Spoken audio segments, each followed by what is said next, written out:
Bonjour, j'espère que vous allez bien et dans cette vidéo on va voir la checklist en 7 points à bien connaître quand on se lance sur eBay, quand on débute sur eBay. Alors c'est très important de bien connaître cette checklist pour éviter tout blocage avec eBay par exemple, ou encore pour être sûr de vendre dans les prochaines semaines qui viennent et avoir une direction claire et précise. Donc restez bien jusqu'au bout de cette vidéo, prenez des notes et là je vous parle d'un lieu très spécial car on est au sommet du mont Vésuve, le volcan qui surplombe Naples en Italie, donc c'est un volcan très actif. Alors là, pour l'instant, il est temporairement endormi, mais n'est pas éteint. Et d'un moment à l'autre, il peut exploser. Et d'ailleurs, regardez, derrière moi, vous pouvez voir donc, toute la baie de Naples, ici. Vous voyez, là, il y a vraiment beaucoup de densité de population. Donc voilà, c'est un volcan à surveiller. Alors, premièrement, déjà, quand vous vous lancez sur eBay, déjà, avant même de vendre, il faut que votre compte ait un peu d'ancienneté. Donc, qu'est-ce que ça veut dire de l'ancienneté? Eh bien, il faut déjà que vous fassiez des achats avec, des petits achats comme ça. En fait, c'est pour donner confiance à eBay, parce qu'il faut savoir que eBay, quand vous vous inscrivez, et au début, vous êtes nouveau, ils ne vous connaissent pas. C'était pareil, moi aussi, quand j'ai commencé à vendre sur eBay, ils ne me connaissaient pas. Donc, il faut donner des gages de confiance. Et c'est pour ça que l'un des premiers gages de confiance que vous pouvez donner à eBay, eh bien, tout d'abord, eh bien, c'est de démarrer doucement.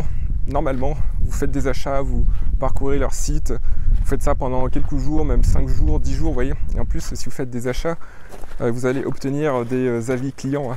Donc des avis plutôt des vendeurs qui vous vendent leurs produits. Donc ça va vous donner en fait un pourcentage de notes à votre compte. Et si vous faites par exemple 2-3 achats, vous aurez 2 ou 3 notes peut-être qui vous donneront par exemple 100% d'avis positifs. Comme ça, quand vous commencerez à vendre, eh bien, vous aurez déjà un compte avec des avis positifs. Et ensuite, eh bien, au bout d'une semaine, 10 jours, vous pourrez commencer à lister des petits produits doucement. Donc surtout les 30 premiers jours, il faut être très vigilant avec ça. Alors le deuxième point de la checklist, eh bien, c'est de préparer votre plan au niveau administratif et comptable. Alors au début, évidemment, quand vous faites quelques ventes, c'est pas un gros problème. Vous n'avez pas forcément déclaré si vous commencez en tant que vendeur particulier. Il faut savoir qu'au bout de quelques ventes, eh bien, c'est très important d'être enregistré, en France du moins. Donc vous pouvez créer une auto-entreprise, donc faites-le au fur et à mesure que vous commencez à vendre sur eBay. Et comme ça, vous pouvez passer un compte professionnel sur eBay assez rapidement. Et d'ailleurs, être en compte professionnel, eh bien, ça offre des avantages. C'est que vous pouvez avoir une boutique, par exemple, et qui vous offre 300 annonces gratuites. Donc moi, je vous conseille de commencer à vous renseigner sur l'administratif quand vous commencez sur eBay. Regardez les différentes structures juridiques. Vous pouvez par exemple créer une auto-entreprise. C'est gratuit et c'est rapide. Et si vous voulez vendre beaucoup rapidement, vous pouvez créer une entreprise donc de type SASU, EURL, donc ça a à voir avec votre comptable. Et aussi le fait de créer une structure, moi je pense que ça vous met aussi dans le mood, on va dire, dans une humeur professionnelle. Enfin moi, quand j'ai commencé à vendre sur eBay, je me suis directement mis en auto-entrepreneur au début. Et ensuite, je suis passé en entreprise. Comme ça, eh bien, j'étais dans ce mood, dans cette humeur professionnelle. Je me disais que voilà, je suis une entreprise. Il faut que je travaille bien, il faut que je travaille dur. Et tout dépend en fait des objectifs que vous voulez avoir. Mais moi, je pense que sur eBay, on peut être ambitieux. Et il ne faut pas se fixer faut se fixer des objectifs élevés, pas forcément inatteignables. Mais par exemple, si vous dites que vous voulez gagner 2000 €, 3000 € net par mois après impôt, tout en ayant des revenus automatiques, c'est tout à fait possible. Donc pensez à ça au côté administratif. Ne vous prenez pas trop la tête, mais renseignez-vous. Alors la troisième chose que je vous recommande, donc le troisième point de la checklist, c'est avant de débuter d'avoir un petit budget de pas forcément énormément d'argent. Vous pouvez mettre de côté 50 €, 100 €, surtout pour acheter du stock en fait, un petit stock à tester. Alors sur eBay en fait il y a deux façons de vendre. Vous pouvez faire du dropshipping, c'est-à-dire que vous vendez sans stock, quelqu'un envoie pour vous via AliExpress ou via un agent, un grossiste, et puis vous pouvez faire du stock, envoyer vous-même. Mais en fait, ce que je vous recommande de faire, c'est de commencer avec un petit peu de stock au départ pour tester des produits et puis pour donner confiance à eBay. Parce que eBay, je vous ai dit que les 30 premiers jours, ils vous surveillent bien et ils adorent quand vous envoyez avec des numéros de suivi français en France pour commencer. Après, par la suite, vous pouvez très bien envoyer uniquement en dropshipping depuis la Chine avec AliExpress ou avec un grossiste ou avec un agent. Mais si possible, essayez au moins les 2 premiers mois de vendre des petits articles en stock et petit à petit vous passez en dropshipping si vous ne voulez pas être encombré avec des produits à domicile. C'est très simple, vous commandez des petits produits sur AliExpress, pour 50 €. Et par exemple, vous avez plein de petits articles à 2-3 € pièce ou même 1 €. Et ensuite, vous les envoyez par lettre, par colis, en France, en Belgique, au Canada. Donc ça dépend de là où vous habitez. Regardez-moi ce beau cratère devant, c'est si calme. Mais en fait, ça sent le soufre. Je ne sais pas si vous connaissez l'odeur du soufre. Et ça démontre que ce volcan est toujours actif. Et c'est de là qu'est partie la nuée ardente qui a enseveli Pompéi. C'est dur à croire. Et un jour, ça va se reproduire probablement, mais j'espère que d'ici là, les autorités italiennes ont trouvé un moyen de protéger la population autour et d'évacuer la population autour. Alors, la quatrième chose sur eBay, pour bien vous préparer, c'est d'avoir un socle minimum de connaissances en vente. Ça, c'est important parce que le e-commerce, la vente sur eBay, c'est avant tout de la vente en ligne. Donc, c'est savoir comprendre les besoins des gens, leur donner ce qu'ils veulent et puis savoir promouvoir vos produits à travers des descriptions persuasives. Donc il faut manier la psychologie, il faut manier la recherche de produits gagnants, parce que sur eBay, ce qui va faire le succès, c'est vraiment les produits que vous allez vendre. C'est-à-dire, est-ce que ça correspond vraiment à ce que veulent les gens dans le marché, parce que en fait, il y a beaucoup de personnes qui butent dessus, c'est-à-dire qu'elles rajoutent des centaines, voire même des milliers d'articles parfois, et au final, elles font que quelques centaines d'euros de vente par mois. Et c'est pas la bonne approche en fait. Moi, l'approche que je préconise, que je recommande, eh bien, c'est vraiment de trouver des produits ciblés, de se former en vente, voilà, d'avoir au moins un socle. Vous pouvez lire des petits bouquins dessus sur le marketing, sur la vente en ligne, parce que c'est des principes qui sont universels, qui ne concernent pas qu'eBay, mais qui sont aussi universels, qui concernent toutes les plateformes de e-commerce. Et d'ailleurs, si vous voulez aller plus loin en e-commerce, si vous voulez créer une boutique eBay, si vous voulez que je vous donne des conseils pour trouver des produits gagnants, rédiger de bonnes annonces, vous pouvez vous inscrire à une formation offerte. Donc le lien est dans la description. Et dessus, dans cette formation, je vous montre comment créer et puis développer une boutique eBay de façon à faire des ventes quotidiennes. Donc allez-y, c'est 100% gratuit.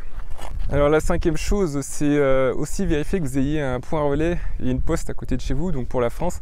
Mais quel que soit le pays où vous vivez, il faut bien vérifier que vous avez une poste à proximité. Donc c'est important parce que, comme je vous ai dit, il faut commander un peu de stock au début, si possible. Vous pouvez faire du dropshipping, mais c'est bien d'avoir un petit peu d'articles chez vous. Donc il faut pouvoir vous rendre à la poste, au moins faire en sorte que le facteur puisse récupérer les colis, les lettres. Vous pouvez vous arranger avec lui. Vous pouvez mettre les colis dans la boîte aux lettres si vous en avez très peu. Et aussi en France, beaucoup de gens, ou même en Belgique, achètent via Mondial Relais. Les gens adorent les livraisons en point relais parce que c'est plus flexible, on va dire. Parce que tout simplement, le colis est déposé en point relais et ils peuvent le récupérer quand ils veulent. Et surtout, c'est moins cher. Donc, essayez de vérifier, allez sur le site de mondialrelais.fr. Donc, c'est l'entreprise principale du système de colis relais en France. Et regardez à côté de chez vous si vous avez un système, enfin un point de dépôt. En général, ce sont des boutiques, des magasins, des épiceries, des salons de coiffure, vous voyez. Ce sont des commerçants du quotidien et vous pouvez tout simplement déposer les colis chez eux dès que vous avez des commandes. Alors, sixième point de la checklist, donc j'espère que vous suivez bien. Vous pouvez mettre en pause de temps en temps, revenir en arrière. Et si vous avez des questions, postez des commentaires, j'y répondrai. En général, je réponds à presque tous les commentaires quand je peux. Et donc sixième point, c'est d'avoir un objectif financier précis. Ça, c'est très très important sur eBay. Il faut, je pense, que vous vous dites, voilà, il faut que je gagne telle somme d'argent d'ici telle durée. Donc par exemple, ce qui est réaliste, c'est de gagner par exemple 1 000 € par mois sous 2 ou 3 mois. Voilà. Si vous ne voulez pas travailler 10 heures, 15 heures par jour, si vous avez juste quelques heures par jour après le travail, je pense que c'est tout à fait réaliste de gagner 1 000 € net après impôt. Donc c'est-à-dire que vous retranchez les frais eBay, le prix du produit que vous avez acheté chez le fournisseur, et vous retranchez aussi les frais d'expédition et les taxes et impôts. Il faut que vous gagniez 1 000 € par mois. Et ensuite, pour que ce soit plus facile, ce que je vous conseille de faire, c'est de décomposer ces 1 000 € en gains par jour. Donc 1 000 € par mois, ça fait par jour 33 €, ce qui est tout à fait accessible rapidement. 33 €, ça fait à peu près 5-6 ventes, vous voyez. Si en moyenne vous faites 5-6 € de profit par vente. Donc voilà. Il faut absolument éviter les produits à risque. Alors il y a deux types de produits à risque. Il y a ceux qui sont hors la loi, interdits par la loi, et puis ceux qui sont interdits par eBay. Et le troisième type, c'est ceux qui sont risqués. On va dire que eBay ne va pas les interdire, mais Ils peuvent quand même demander des vérifications ou faut éviter. Ouais. Pour ce genre de produits sensibles, même si ce n'est pas interdit ni par la loi ni par eBay, faut éviter de chatouiller le lion, on va dire. Voilà, le lion en cage, faut le laisser tranquille. Et il en va de la santé de votre compte eBay. Donc, vendez que des produits qui sont génériques, classiques. Par exemple, eBay, je crois qu'ils n'autorisent pas la nourriture. Il faut éviter à tout prix les contrefaçons. Bon, ça va de soi, mais bon, ça peut être tentant parce que sur AliExpress en Chine, vous pouvez trouver des produits contrefaits, des figurines, tout ça, il faut éviter. Après, il y a des produits, on va dire, qui sont dans la zone grise, c'est-à-dire les couteaux. Voilà, les couteaux, je pense qu'il faut éviter au départ aussi. Couteau de cuisine, vous pouvez faire éventuellement si vous avez un compte qui est bien ancien déjà, ouais. Un compte qui a de la solidité, de l'ancienneté. Mais ouais, éviter ce genre de trucs. Et puis les produits pour bébés aussi, surtout si ça vient de pays hors Europe, parce que les normes ne sont pas les mêmes et c'est quelque chose de très très sensible. Les parfums aussi, parfums cosmétiques, voilà. Évitez à tout prix, parce que ça touche la santé, la peau, tout ce qui est santé. Vous pouvez ensuite le faire plus tard, mais attendez d'avoir peut-être 6 mois, voilà, 6 mois d'ancienneté, et puis si vous voulez vendre des produits de beauté ou des choses comme ça, et puis vérifiez bien le règlement d'eBay, regardez en détail, faites attention aux marques, aux normes et tout ça, mais rassurez-vous, il reste des centaines, enfin peut-être pas des centaines de milliers, mais au moins des milliers de références que vous pouvez vendre, bien cachées, des perles rares sur AliExpress et en Chine ou même chez des grossistes européens que vous pouvez revendre sans problème sur eBay. Merci pour votre attention, et puis je vous rappelle qu'il y a la formation offerte sur comment vendre sur eBay de façon professionnelle et réaliser des ventes quotidiennes, donc le lien est dans la description. Et sur ce, je vous dis à très bientôt. Là je vais redescendre sur Naples, la faim commence à se faire sentir, et puis la nécessité de se reposer aussi, parce que j'ai passé une journée intense à Pompéi, à Naples et au Vésuve. Là, pour monter au Vésuve, c'est pas non plus une promenade de santé, mais c'est vraiment cool. En tout cas, si vous décidez un jour de voyager en Italie, passez par ici.